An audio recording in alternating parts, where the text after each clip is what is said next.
कशी आहेस? बरी आहेस ना? आज एक नवीन पदार्थ बनवायचा आहे. तसा ट्रेडिशनलच आहे, पण तसा थोडासा मॉडर्न आहे. हा थोडासा आज किरकिर करतोय, त्याच्यामुळे थोडा लेट व्हिडिओ स्टार्ट करते मी.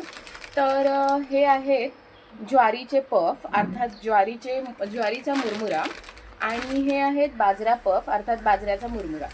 तर ह्या दोघांचं मिक्स करून आपण एक ब्रेकफास्ट मिक्स बनवणार आहोत. ह्या दोघांपासनं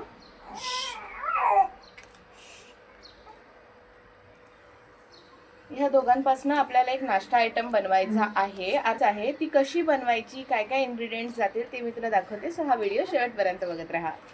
तर कोणतेही काम करत असताना फर्स्ट थिंग फर्स्ट, जी गोष्ट सगळ्यात जास्त टाईम टेकिंग असते ती आधी करायची. तर मी इथे आधी जे आहे ते लसूण फ्राय करायला ठेवून दिलेलं आहे, कारण लसूण फ्राय व्हायला भरपूर वेळ लागतो. आणि लसूण साधारण लालसर झाल्यावर शेंगदाणे फ्राय करून घेतले. इथे खोबरं मी घातलेलं आहे. जेव्हा मी भडंगचा मुरमुरा जो आहे तो भाजत असते तेव्हाच खोबरं घातलं आहे. आणि त्याचबरोबर हे फ्राय झालेलं सर्व जे आपले बाकी इन्ग्रेडियंट्स होते ते टाकले. ही लसूणी भडंग होती, त्याच्यामध्ये लसूण भरपूर होता आणि जरा एक्स्ट्रा स्पायसी होती.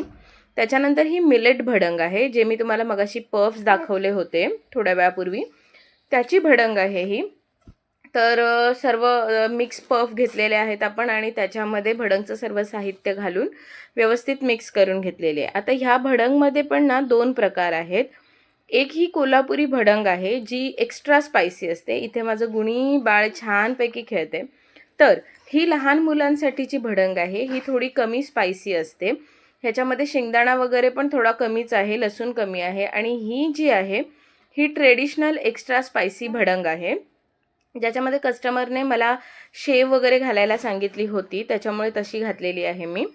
तर भडंगमध्ये 2 प्रकार असतात. एक ही समोर दिसतीये ही तुमची रेग्युलर राईस पफ वापरून, अर्थात तांदळाचे मुरमुरे वापरून केलेली भडंग आहे, जी ट्रेडिशनल आहे. आणि ह्याच्या आधी जी मी तुम्हाला दाखवली होती ती मिक्स मिलेट भडंग आहे. सो भडंग 2 प्रकारचे आहेत. तुम्हाला जी हवी आहे ती ऑर्डर करू शकता.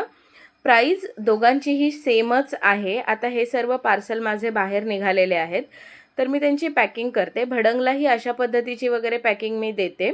आणि लाडू किंवा कुकीज असतील तर त्याची पॅकिंग वेगळी असते. डिलिव्हरी कॉस्ट वेगळे असतात.